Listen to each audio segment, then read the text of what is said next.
Hi, and welcome back to Stir. You know that saying that you can't pour from an empty cup? It is an accepted part of self-care philosophy, which is very prevalent right now. And it's a really attractive saying in that it sounds so reasonable and so responsible. I mean, you do kind of need to take care of yourself if you want to have anything left to give to others, right? Well, I had kind of accepted it without thinking it through until I recently was reading some scriptures that kind of seemed to indicate otherwise. Now that I've dug into it more, I've come to believe that accepting this empty cup mantra could actually hinder growth in the area of service.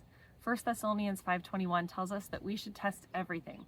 So today, in week 1 of our Strength for Service series, I want to hold the empty cup philosophy up against scripture and see if it really can stand up.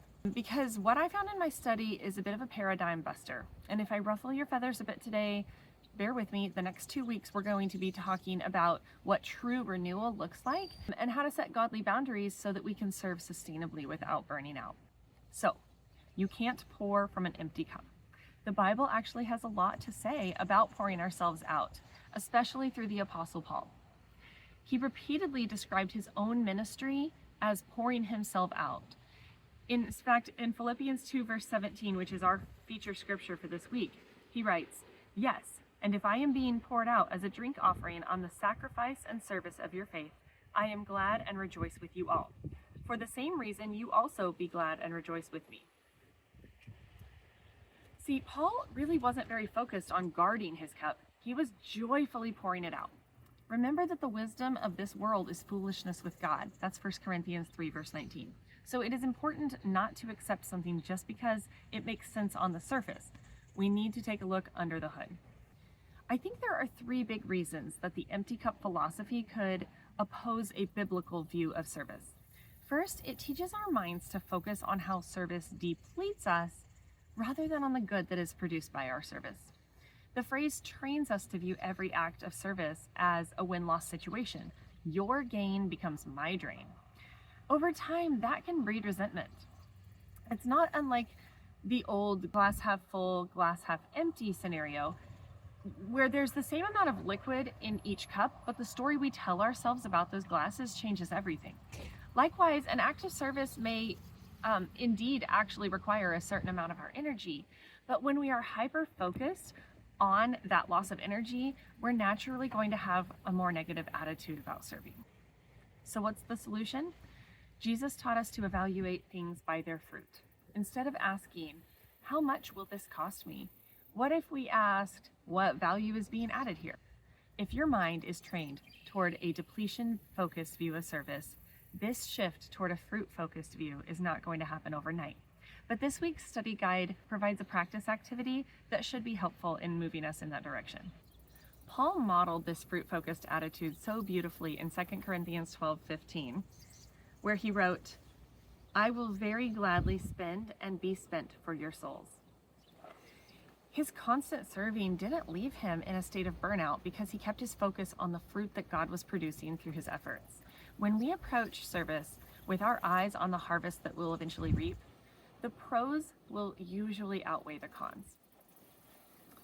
A second problem that I see with the empty cup metaphor is that it encourages us to focus on our own limits rather than God's limitlessness. You see, a physical cup, it does have a hard limit. Once it's empty, it's done. But we're not cups. Remember the widow at Zarephath in 1 Kings 17. During a devastating famine, she had only enough flour and oil to bake one final cake or loaf of bread for herself and her son, and then they were going to die of starvation. Elijah comes up to her and he asks her to first bake him a cake and feed him, and then feed herself and her son. I think it would have been really understandable if she had said, no, if you're going to work a miracle, have God fill my oil and flour jars up to the brim, and then I'll bake for all of us. But she was willing to pour out the very last of what she had in faith that God would provide. In response to this, God miraculously kept her jars full through years of drought. Connecting this metaphor to our own lives, we're obviously not really concerned with how full our oil and flour jars are, but we are a little bit concerned with how full our store of energy is. So the lesson that I'm seeing here with the widow at Zarephath is that God often supplies what we need as we step out in faithful service, but not always beforehand. Remember Matthew 19, verse 26. With man, this is impossible, but with God, all things are possible. The third problem that I think stems from the empty cup philosophy is that a focus on protecting our energy reserves has, in my opinion, trained us to view everyday tasks as more draining than they really should be.